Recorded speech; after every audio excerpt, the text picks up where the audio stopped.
Hello, I'm Jessica and this is belly breathing, the practice. So if you haven't watched the tutorial and you're new to this, it might be a good idea to watch that first. Let's get started. So as I've mentioned before, sitting in a comfortable, open and upright way is really useful to any kind of breathing work. So you can sit on the floor in a chair, or for this practice you might also like to lay down with something under your knees. But being really kind of open through the torso is really important, and also being comfortable, so not being in any kind of physical discomfort. And we'll just start by kind of bringing ourselves into the present moment before we start the breath practice. So just kind of noticing how you're feeling today, right now, and just lowering the eyes if that's something you feel comfortable doing. And you might, as the practice goes on, like to close your eyes or look through the eyelashes, whatever feels comfortable and safe. So just starting by taking a few ordinary breaths in and out through the nose. And just noticing where your breath travels to.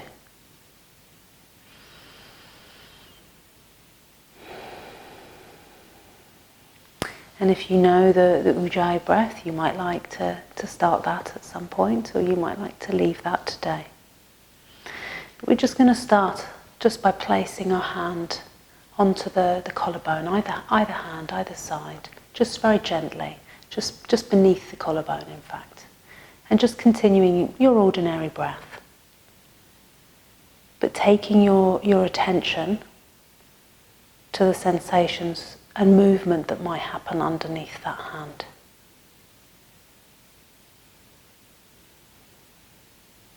So when you breathe in and when you breathe out, what happens there? It might be lots, it might be very little,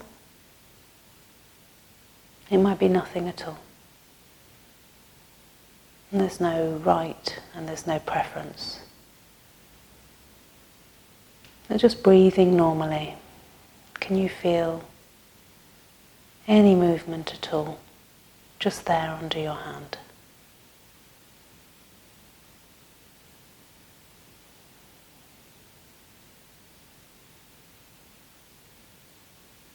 And then dropping the hand down, go either side. Just going to feel the side ribs.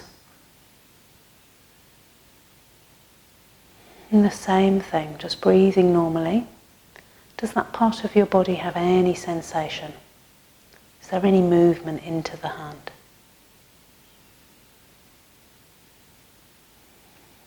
Lowering the eyes, or looking through the eyelashes, or closing the eyes completely. It's just allowing a little bit less visual stimuli to interfere.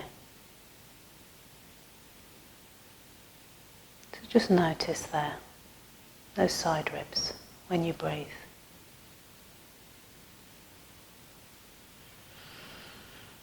And then if you move your hand round to the front, sort of lower rib area here, so you can go to the side or right round to the top of the stomach. Same thing, just seeing if you can notice any sensation.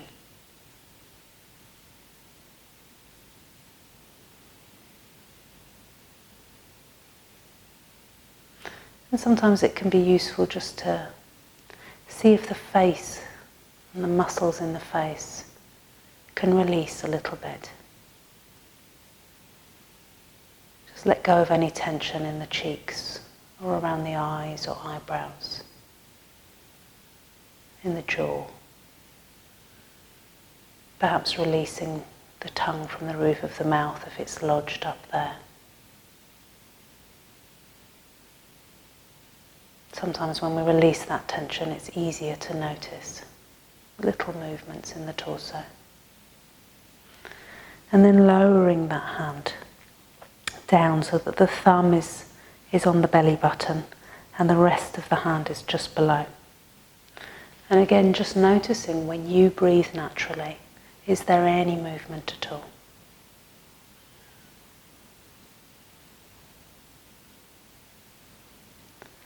And remembering this isn't about judging our breath as right or wrong, as too shallow or deep.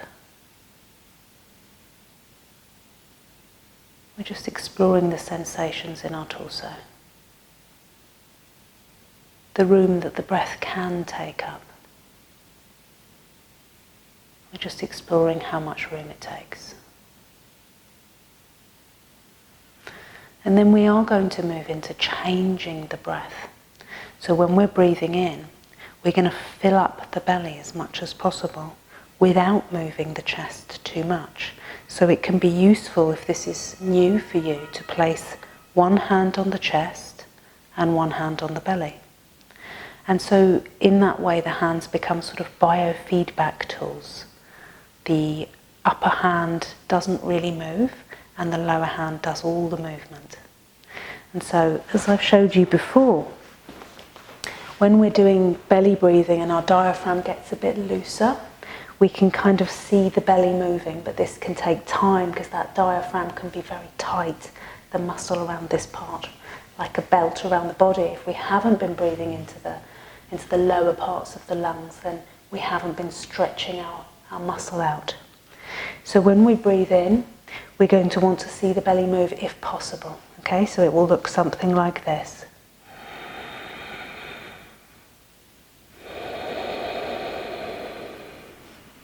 So then when I pull the belly button in, it goes to the spine.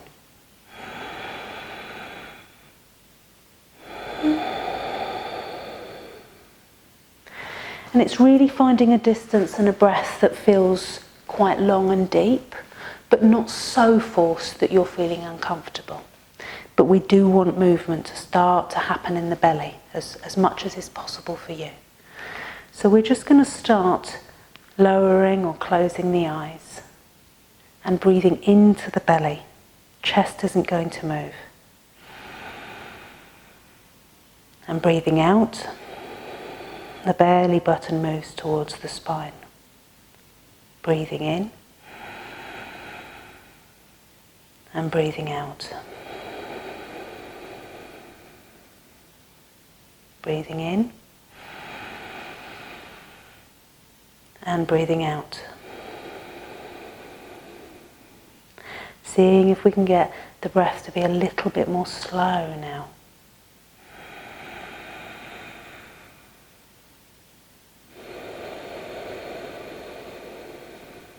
It might be a little bit difficult.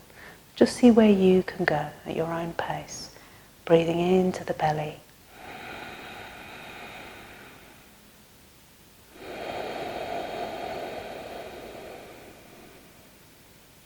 Pulling the belly muscles in towards the spine.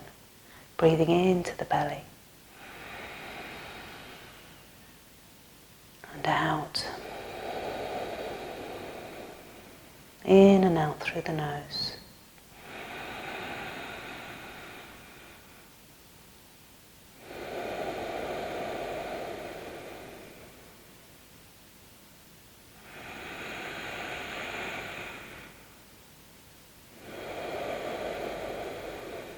Just checking in with the face and the jaw.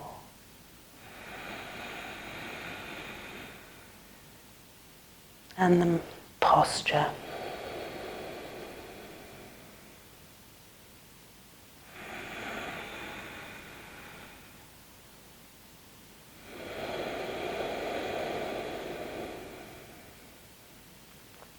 Incorporating the ocean breathing if you know it and it feels comfortable.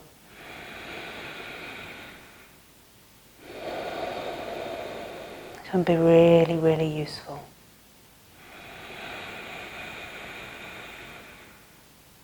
Sending signals to the brain via the nervous system that everything is okay.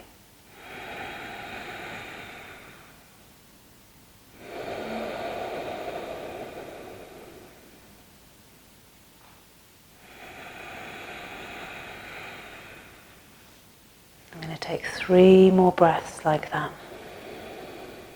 Breathing into the belly. And out. Belly to spine.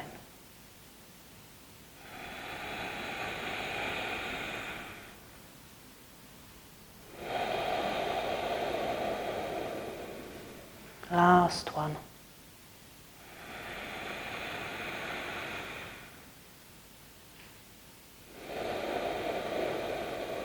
And if you're feeling good here and you'd like to continue, please do. We can let our hands rest down if we're finishing. And just slowly coming back to our ordinary normal breath. But really noticing the belly. Noticing the ribs and the upper chest. Noticing where the breath goes. The torso like a barrel that we can fill with oxygen. Just blinking the eyes up or open. Being aware, sometimes when you practice this quite often and you haven't been breathing down into your belly, you've been doing that more anxious breathing up here, the diaphragm can actually get a bit achy, but that's okay. That's just because you're moving it and exercising it as you haven't done before. But keep doing that, keep strengthening that side of the nervous system and improving your vagal tone. Thank you very much.